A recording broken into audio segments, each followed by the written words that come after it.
2020. I have my voter's ID card to that effect. And on the day I registered in Ketusau at the same, registration center I went yesterday, I went with my entire family. So all of them had the card, I got mine. So on the day of election, I took all of them from Accra, we went to vote. And somehow their name were in the register, and then mine was not in it, but we all have the same card for the same polling station. So I reached out to the district director of education, and director of election, and then he, through a process, indicated that something may have happened, and so authorized that I vote. So I did vote. And in 2023, during the limited voter registration, I went to the voter region, the regional office, at the instance of the regional director, verified that my name was in the register. In that process, it came out that my name was not in the register. And then I went to the same police state registration center where I was yesterday to verify the same thing, and they didn't find my name in the register. I had an appointment with the district director to undertake an inclusion in 2023, but then he failed to honor that appointment. So the advice from the registration center to me was that wait and take advantage of the registration window in 2024, which I did yesterday. So there is no basis whatsoever, one, to claim that I was doing double registration.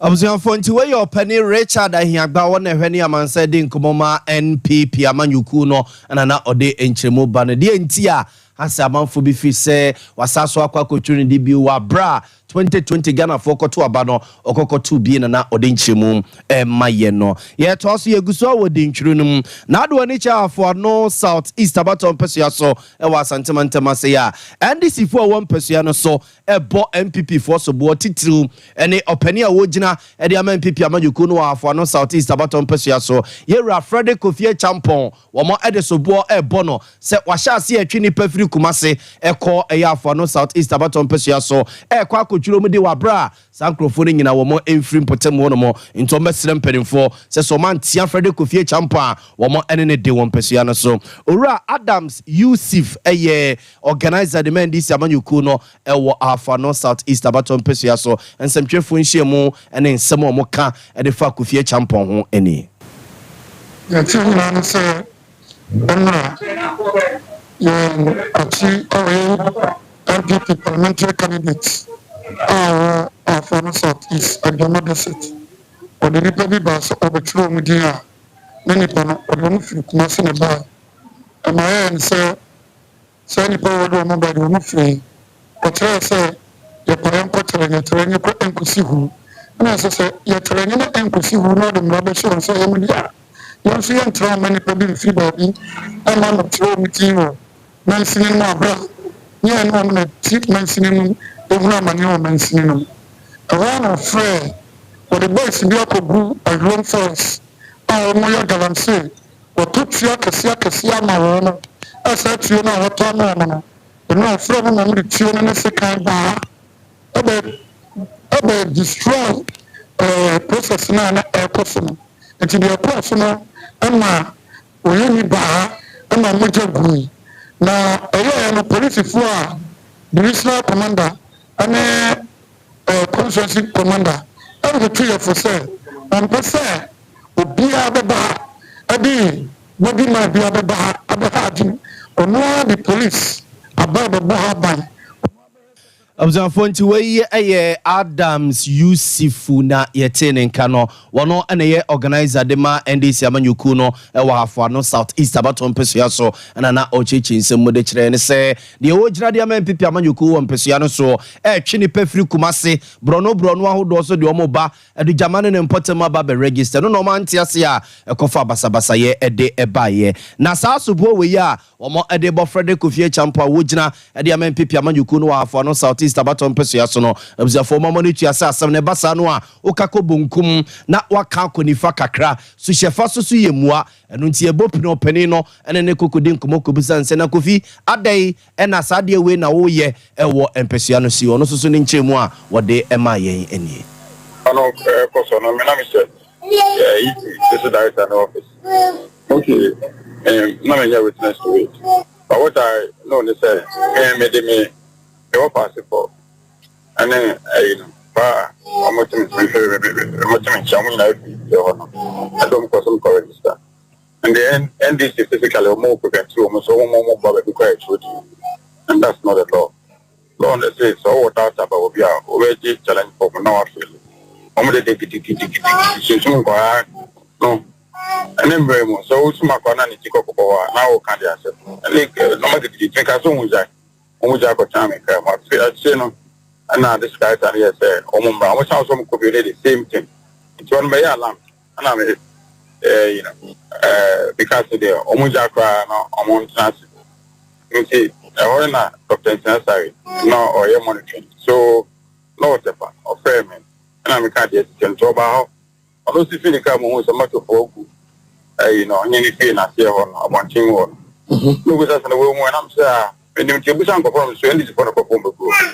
It's one of my alarm that me some fair police commander. They fair now so by for several hours or a mother. I think that because from where I'm say alarm no so I got out no mobile money or more fight. But some now fight is and I'm taking the fence outside to the east officer la.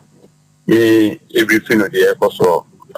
obviously and the air so no more attributed to you so one all they make you free fence actual mobile no I mean no man carry room. If you come out and my baby, I'm going to go Abusafo nti wey ayo pani a wo gina dia man pepe amanyuku no wo afo no south east abatom pesua so Frederick Rufie Champon anana ono soso de nchiremu man abusafo video na etwago TV ne so no sade we ne si ye wadujama abato adujama ekrum honomo na ne enyan pa na enenam soma eja nchichimu ebei ye de besia na Ghana Police Service impeding for form so some of the crata about the SCA ewo dujama abonten so the SCA ewo Cape Coast the SCA ewo kukum ye wo ahafo eye mantem ne mo ebusia for pussy for the crata abase ne mo kase emrasebe dwani owo emrasebe je fima this year ewo esutifi south abaton pesua so Yera Collins Dauda apusi for achino Honorable Collins Dauda apusi for trese wo mo achire no na omo eche no enura kwesi ni nyina dintro ya ekoso ya na womo kire se basabasa ya enam Honorable Collins Dauda so esiye ewo kukoma bonten so ewo hafomantem ne mo na no ebrada no womo efi se enyade a o se kwabra ne ye esa tena si dinchire ne meko enam so ama womo akwakwakire Honorable Collins Dauda womo echese afoforo bi a eka Honorable Collins Dauda ho womo eti wonum no mo ape womo adoado mu nyina edomo akwakogina mra no abusiafo basabasa ye koso okukoma bonten so no entiti echesa manfo prepare pa emi binom egu ayasabia a doctor for ehwewunum enam so ma posifo kyerese de akoso nyina no womo cassette de koso o Cape Coast no for baton pesua so ewiase na MPP ni yede dade bie ni tirim na NDC ni so yemiemia ne mene ama ne mene ye achimu no ne nyina aposifo cheso omo cassette de akoso ye kan wansem a enam so ma Honorable Collins Dauda omo achi no okuku mu no ebiafo aposifo so chese omo kasa de etiasa de no ene oba santemantemu a de esie ewo adujama so no aposifo chese omo kasa de etiasa de no omo ni de akire de also omo chini bia so no ombehwe no mo achichire wonu nyina edomo akwakogina mra no nti di ntro no a ekoso no ene efri na no memenda kwasia da de sisiye ewo emiamia hodo binom na aposifo de krata ababonte neso sisi de Honorable Collins Dauda ena entete ne hse aposifo achire no nyina eyesa basabasa ye koso okukuma bonten so a aposifo efise Honorable Collins Dauda nim hu bie na wosomo eyehwehwemu de efa ho yesa mo bosa asemi ye ni edi achire de bifra to bia no yemfa enkame mo ye to aso ne de makonsam fufurum ebeto dwase kokoboard mpedinfo eni dakwan se ye omunsa beke sike bia free African Development Bank honum no mo edi aba be peja kuku eye kuayo na apeja niema na ebeto dwasa sika no beba ase emma sika no kra be duru ye na sempedinfo esa so aba beji wonma de enam so kokoboard penimpa Yera Joseph Boahen edu edinchemu aba efasa sika we when the rains are failing you should have been doing irrigation. Almost all the rivers in the cocoa growing areas are polluted. Cocoa Board Manu went to the African Development Bank to secure some 600 million US dollars. Eventually, you have to return 250 million USD. Part of that money was intended for irrigation. We commissioned the Ghana Irrigation Development Authority to do a pre-appraisal for us, assessment. And the report they brought was that almost all the rivers were contaminated. And you cannot use that murky, muddy water to do anything with cocoa. Observe to where a penny quancher for that cocoa board are not. Yera Joseph Boahin Edunietene nke we yenchichimu a na wode mayen yen twaswe na yedemo komra swegefiem na mra swegefiem chia me hene right honorable Aban Kingsford Sumana Babe na busia for se yedemo kase wa from ra swegafo ni nyina se so don for ya dom na ketremada budwe muje die mofusa ne yentetin kabone bia busia fo fiada ebe mra swegafo ni nyina ehwese wo mo ebebe adwuma no mo ababe ye adwuma ababe dwendweno man no mo ahwese omane ebeko enkan sambaka sene so ansa na emrase begefiem chame ne dekrata we be babonten ababe frem rase begafori nyina putuprum amomo akwa adwuma no na edom kese no a ewo mrase begefiem abusuafo medical babonten ababe kachre speaker of parliament says wanyen tote ama mrase begafo ansa ma meye adwuma oman no enema ebeko bone enema soso betutwuma pa intomesrem rase begefiem chame ne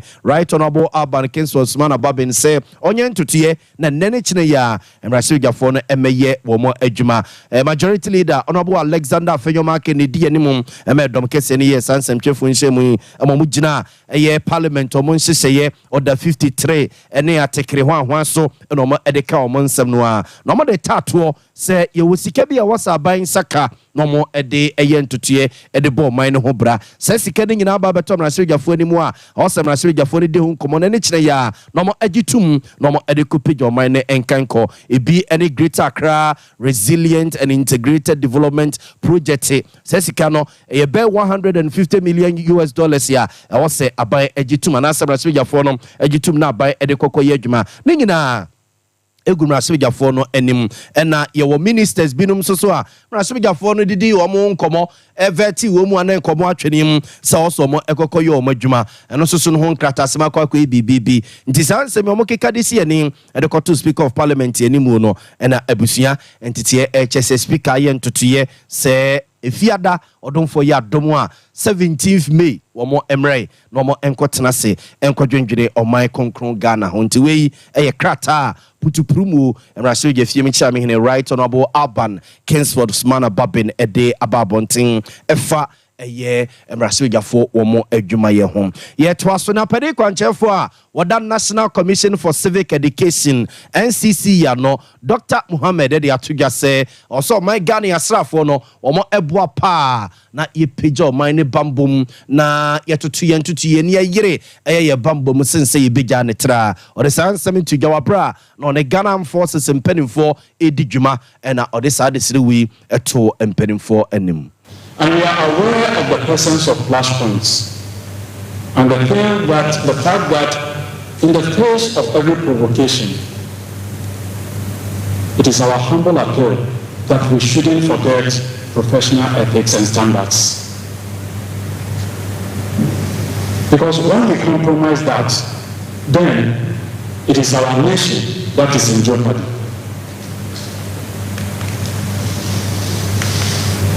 And I think in the coming months, as NCC, we are also what we call it a sort of, we serve on some of the committees of the Election Security Task Force. And we look forward that when we meet some of you there, we will come together and ensure education. And also, on our part, also assist in our public sensitization on how the citizens could also be law-abiding.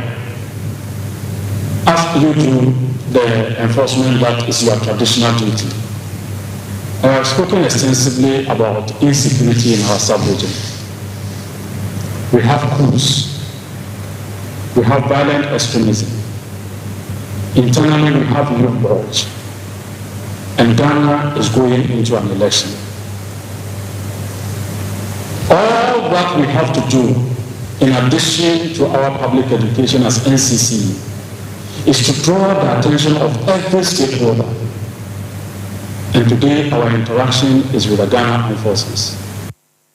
Abusuafo nti weyi eye pene kwanche for the National Commission for Civic Education e twanitia efene se NCC ano Dr. eye Imaruna Mohammed ena yete no enken ye gina we suna no pay nsam a ye papa no de babesom no ye de mo asia na ya sorry amade ache bi adwumadi asom ato asokuku ana no pay ochinchim fidie no edema me David e ko ba jesi simpremo eye David Chan eye ranks Rexford ne ubia keke azuka nom keka ne mesie ni na busiafo yitimi ba ye eba besom mo midin ade na ya obo mali bia boga busiafo no pay ya saso amamache bia